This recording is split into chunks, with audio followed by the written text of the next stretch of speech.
ज्यादा होगा।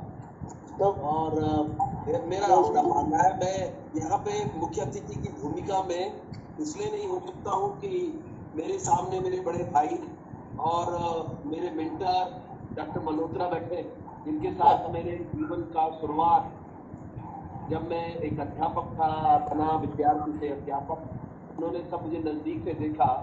तो ये कदापि संभव नहीं है कि मैं उनसे किसी भी रूप में इस तरह के माध्यम से ज्यादा सम्मान का हकदार नहीं हूँ।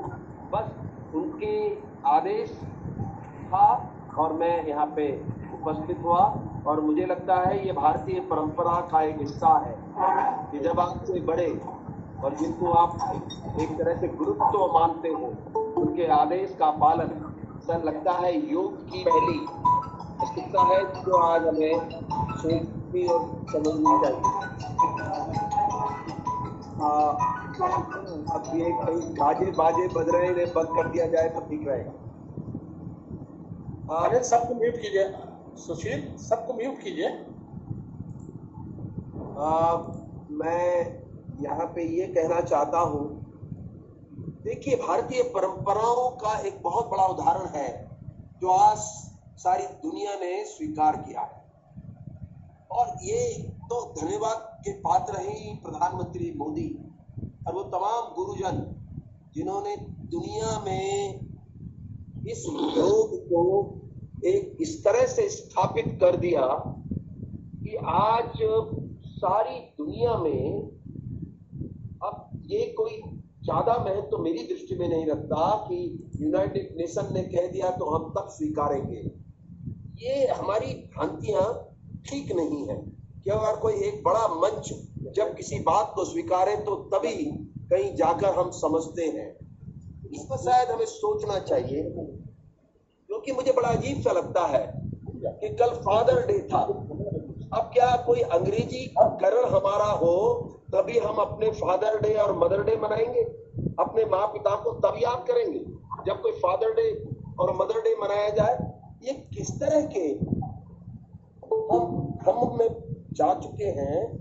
और इस तरह से आप समझिए कि ये तो भारतीय परंपराओं हमेशा से गुरु माता पिता इन सब का सम्मान। अब देखिए ना, विदेशों में तो अपने पिता को नाम से पुकारते हैं, बहुत कम, और अगर कहेंगे भी तो डैड, तो पहले ही गया, डैड हो गया, मम्मी हो गई। हमारे यहाँ देश में हमारी परंपराएं कुछ इस तरह से रही हैं कि संबोधन के साथ सम्मान भी जुड़ा रहा है, और वहां पे संबोधन कभी सम्मान से उस तरह से नहीं जुड़ा। तो इसलिए कोई जरूरी नहीं है कि अंतर्राष्ट्रीय स्तर पर अगर कोई आज हम हाथ पैर तब चलाए क्योंकि यूनाइटेड नेशन ने कहा है, और 21 जून जो भी दिन तय किया सबसे बड़ा दिन होने के कारण। लेकिन सत्य तो ये है कि भारतीय परंपराएं 365 के 365 दिन और जीवन जितना मिला है उस सबके पालन अनुपालन के ही संदेश देती है। और मैं समझता हूं कि आप अगर एक किनारे से अपनी परंपराओं को देखें तो चाहे वो बेहतर जीवन जीने के लिए खान पान, हमारा व्यवहार, हमारी जो तमाम तरह की क्रियाएं हैं दिन भर की, ये भारतीय परंपराओं का में विधिवत तरीके से दर्ज है। आप कब उठेंगे, कब सोना चाहिए, कैसा भोजन करना चाहिए, कहाँ जाना चाहिए, कहीं नहीं जाना चाहिए, आपकी भाषा कैसी होनी चाहिए, ये सब अपने देश में और अपनी परंपराओं का एक बहुत बड़ा हिस्सा है। दुर्भाग्य ये है कि हम पश्चिमी सभ्यताओं के चपेटे में ज्यादा आ गए। अब आप देखिए ना कि अब हमारा सब कुछ, सारे मापदंड, हमारा नाप तोल सब, अगर हमारा एक स्टैंडर्ड हमने कोई मानक बना दिया है तो अंतरराष्ट्रीय जब होता है तब हम अपने को तोलते हैं हम कहाँ हैं। गलत है ये। मुझे लगता है कि हमको छूने के लिए, हमारी समझ को बराबर अपने बनाने के लिए अभी भी दुनिया को सैकड़ों वर्ष लगेंगे। और होगा तो यही कि हमारे ज्ञान विज्ञान जब विदेश में चला जाता है तो तब वो एक रंग लगा के जब हमारे बीच में आ जाता है तो तब हम ज्यादा बड़ा सम्मानित होते हुए कहते हैं कि ये हमारा विज्ञान है, हमारी सोच है। ऐसे अवसर ना आने दें। और ऐसे अवसर तभी आते हैं जब आप अपने ज्ञान विज्ञान का सम्मान नहीं करते। देखिए, योग एक उदाहरण है। योग एक ऐसा उदाहरण है जो आज सर्वमान्य है।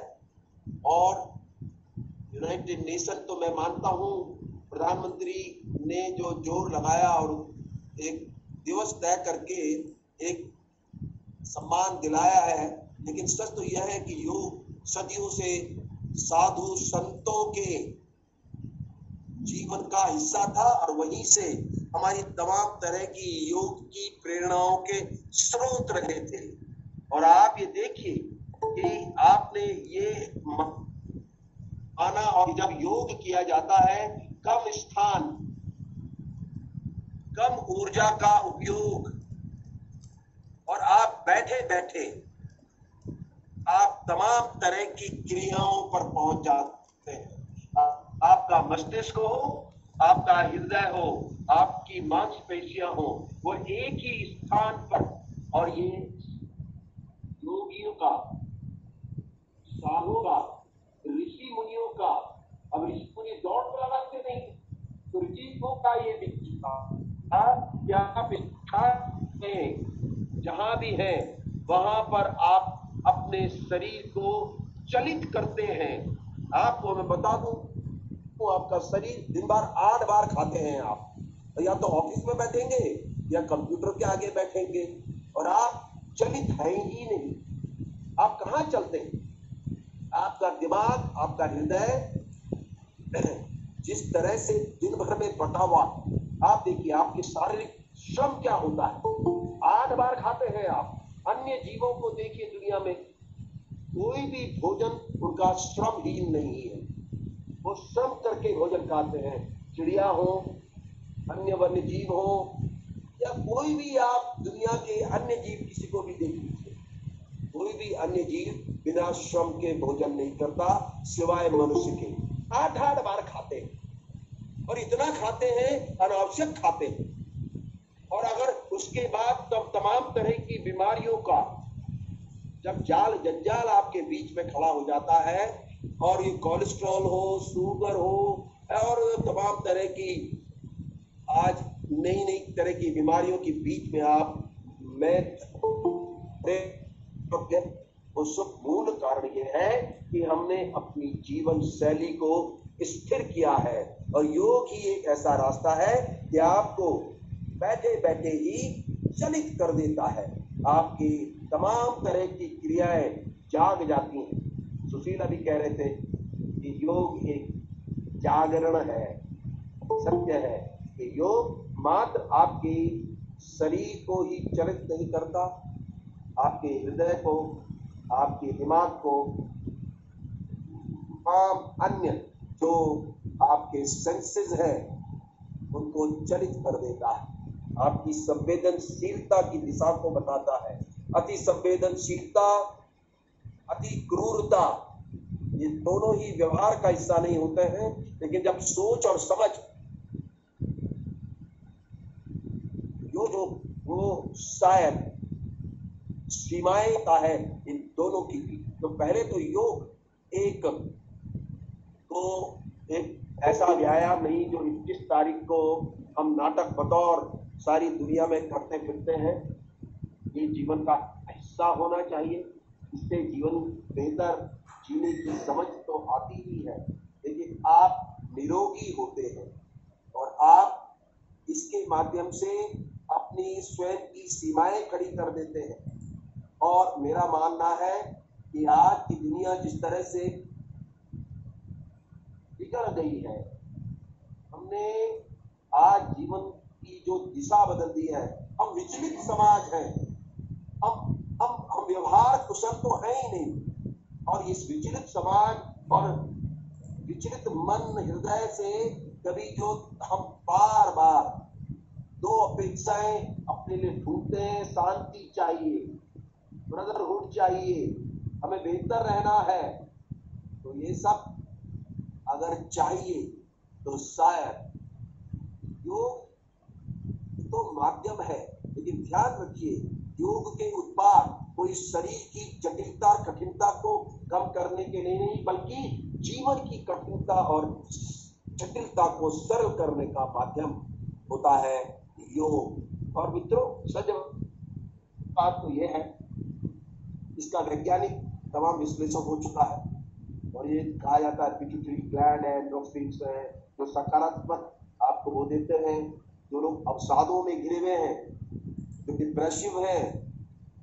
उन लोगों के लिए भी माध्यम बनता है। लेकिन सवाल ये पैदा होता है कि वो योग भी एक और आपके बीच में चर्चा को खड़ा करता है कि आखिर क्यों हम अवसाद में हैं, क्यों हमको इतनी एंजाइटी है, क्यों हम ऐसे व्यक्तित्व बनते चले जा रहे हैं। समाज एक ऐसा समाज बनने जा रहा है कि जो स्वयं पर केंद्रित है, जिसकी किसी के साथ भागीदारी नहीं है। और आपको समझना चाहिए जब ये पृथ्वी का जन्म हुआ था 4 सिद्धांत थे।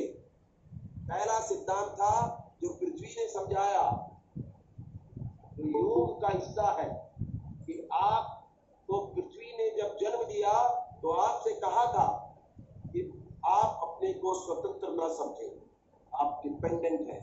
और किस पे डिपेंडेंट है? कार्बन, हाइड्रोजन, फास्फोरस, इसके बिना तो आपका जीवन संभव नहीं, आप इसी पे डिपेंडेंट हैं। दूसरा नियम था आप इंटरडिपेंडेंट हैं, कि आप स्वयं नहीं है। जीव जंतु जितने भी प्राणी हैं वो वासुदेव कुटुंबकम, कोई शहर से शहर को और देश को देशों से जोड़ने के लिए नहीं था। वासुदेव कुटुंबकम, सबका कुटुंब एक है, जितने जीवित प्राणी हैं उन सबकी भागीदारी है। ये दूसरी बात कही थी। और कहा था आप केमिकल सिस्टम है, इससे ज्यादा आप कुछ मत समझिए। कहते हैं ना मिट्टी में पैदा हुए मिट्टी में मिल जाओगे। और मिट्टी क्या है? तो क्या न्यूट्रिएंट्स, ये क्या है? एलिमेंट्स है। आप कार्बन, हाइड्रोजन, फास्फोरस से बने हो, और वो पेड़ पौधे भी कार्बन, नाइट्रोजन, फास्फोरस से बने हैं, जिनको आप खाते हो। वो केमिकल सिस्टम वहां से ट्रांसफर होके आपके शरीर में आता है, और आपका शरीर एक दिन जब मिल जाएगा मिट्टी में, तो वो केमिकल सिस्टम अर्थ में चला जाएगा। और इस तरह से जो तमाम जीवश्च भोजनम च जीवा, किसी भी जीवित प्राणी का भोजन ही जीव है। अब आप देखिए, आपको मिट्टी तो खाते नहीं, आप पत्थर खाते हो, आप रॉक खाते हो, आप खाते हैं भोजन।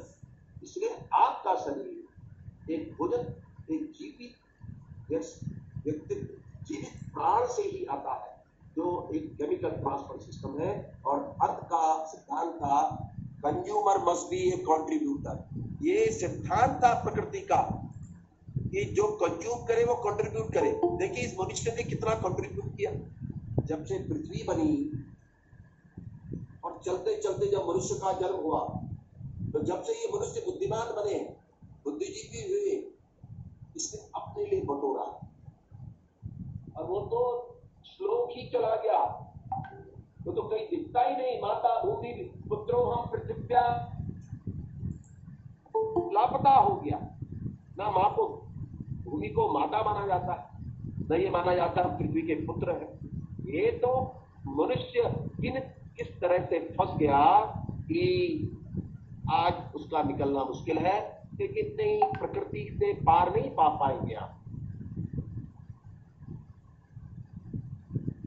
क्योंकि आप देखिए, आप प्रकृति को जितना खराब करते चले जाएंगे आपकी प्रवृत्ति भी खराब होगी। अब आप देखिए ना कि कई घरों में जब आप जाते हैं, साफ सफाई होती होगी, ना वहां बिस्तर को अच्छे तरह से संभाला जाता होगा, न घर को ठीक रखा जाता होगा, हम उसको कहते हैं मनहूसियत है। क्योंकि उस कमरे की, उस घर की प्रकृति ठीक नहीं है, तो वहां की प्रवृत्ति भी वैसे ही होगी, और प्रवृत्ति खराब होगी तो उस घर की प्रकृति भी खराब हो जाएगी। तो प्रकृति और प्रवृत्ति दोनों ज्यादा दूर नहीं है। आपको क्या चाहिए, आपने क्या बना दिया। आप देखिए, हम इतनी लालचों में दौड़ गए। ये प्रवृत्ति जो लालच की थी, जुटाओ कितना जुटा सकते हो। पश्चिमी सभ्यता का फॉर्मूला होना चाहिए हमारे पास कि हम पश्चिमी सभ्यता से हम क्या क्या ले सकते हैं, क्या क्या खा सकते हैं, हम पृथ्वी का कितना शोषण कर सकते हैं। हम इसी में हमने अपने जीवन निकाल दिए।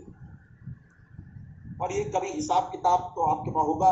अभी 1 तारीख को तनख्वाह आती होगी तो उस किताब में चढ़ी नहीं चढ़ी, बैंक में आप जरूर चेक करते होंगे तनख्वाह आई नहीं आई, और वो जो कटा होगा मेरा जीपीएफ और सीपीएफ, वो सब आंकड़े होंगे आपके पास। आपके पास ये भी होगा जो लोन लिया होगा कार का कि भाई उसकी किस्त आ गई और आप नहीं दोगे किस्त तो वो खटखटाएगा बैंक वाला कि किस्त दो। अब हम तो ऐसे जंजाल में फंसे हैं। तो अब आप बताइए, कभी आपने कोई ऐसा हिसाब किताब भी निकाला कि आपने कितने अभी तक बैठे बैठे कितनी बार सांसें ले ली? बताइए, 1 मिनट में कितनी सांसें ली आपने? और अभी तक अगर आधा घंटा हो गया होगा तो कितनी ले ली? इसका काम नहीं है। और अगर होगा भी तो ले ली, सो ले ली भाई, क्या इसे कंट्रीब्यूट करना है? लेकिन नहीं करोगे इन सांसों का सम्मान तो भैया कोरोना आएगा और फिर ऑक्सीजन सिलेंडर ढूंढते रहो और जो मिलेंगे नहीं। प्रकृति ने तो आपको रास्ता दिया था सांस लेने का, आपने सम्मान नहीं किया उसका। आपने अपने शरीर को इस योग्य नहीं बनाया कि आप कोरोना जैसी विपदाओं को झेल सके। अपने शरीर कमजोर कर। आप देखो ना, अगर आप एक अध्ययन कर ले पूरी दुनिया का कि कोरोना की मार कहां पड़ी, ये बड़े बड़े जो देश थे जिनको कि हम अपना वो मानते हैं, America, Italy, Spain, best services, America तो जितना के पास है, मिसाइल अमेरिकी से है नहीं, तो वो उसकी कोई मिसाइल कोरोना के काम नहीं आई, घुटने टेक दिए उस कोरोना ने। इसे प्रकृति कहते हैं। वो अदृश्य है, यमदूत है, यमदूत दिखाई नहीं देते, ले गया आपको और मुझको और हमारे बहुत से लोगों को। समझिए, और ये समझ कहीं पे इस ओर भी हमें ले जाती है। दोस्तों, 3 चीजों का सम्मान होना चाहिए। भाषा, अपनी भाषा में, हमारी भाषा या जिस देश की अपनी भाषाएं हो, वो उस भाषा का जन्म एक बहुत लंबी अवधि के बाद होता है, और वो अवधि वो हमारे रगों में होती है वो भाषा। और जब वो हमारे रगों में होती है, हमारी अभिव्यक्ति अच्छी होती है, हम ज्यादा दमदार तरीके से अपनी भाषा से जो बात बोल सकते हैं हम दूसरी भाषाओं में नहीं बोल सकते। ये दूसरी भाषा के लोग अगर हमारी भाषा में बोलना चाहेंगे तो शायद वो उतने दम से नहीं बोल पाएंगे, क्योंकि उनकी भाषा में उनकी अभिव्यक्ति की शैली अलग है और हमारी अलग है। तो भाषण, तो आप देखिए यहाँ पे तो तमाम प्रोफेसर साहब लोग बैठे हैं। आप बताइए कि एक रिश्ता अगर हिमालय में कोई व्यक्ति पैदा हुआ, उसकी पूरी पीढ़ी वहां पैदा हुई, तो उस मिट्टी से उसका संबंध है। वहां के ही कार्बन, हाइड्रोजन, नाइट्रोजन, फास्फोरस हैं उसके शरीर के अंदर, और उसी मिट्टी में तमाम तरह की फसलें भी वैसी ही मिट्टी से पैदा हुई। तो आप बेस्ट मैच किसको करते हैं? अब अगर आप पिज्जा खाना शुरू कर दोगे या फिर आप खाओगे, क्या क्या होते हैं वो अजीब अजीब से नाम, जो आजकल फूड स्टोर का दुनिया का $600 बिलियन का बिजनेस हो गया। अब अपने देश में भी पनप गए ये बुरी तरह, फिर भी उतने नहीं पनपे। इसलिए कोरोना काल में हमारी प्रतिरोधक क्षमता फिर भी बेहतर थी। हम उतनी तरह नहीं पिटे और मरे या डरे जितने की विदेशी हुए। और वो तो रिसर्च कर रहे हैं कि इंडियन खाते क्या, वो आज हमारे भोजन को ढूंढ रहे हैं, क्योंकि जरा हल्दी होती है, जरा अजवाइन होता है, जरा जीरा होता है, ये हमको एक शक्ति देता है। और दोस्तों, अपने भोजन के प्रति सम्मान ढूंढो। अब ये आजकल का फैशन है हमारे बच्चों का, वो मैकडोनाल्ड में जाएंगे, वो एक स्टेटस साइन हो जाएगा, वो पता नहीं मुझे नाम, चाउमीन, माउमीन, ये मोमो सोमो, ये जो इसे सम्मान मानते हैं बच्चे।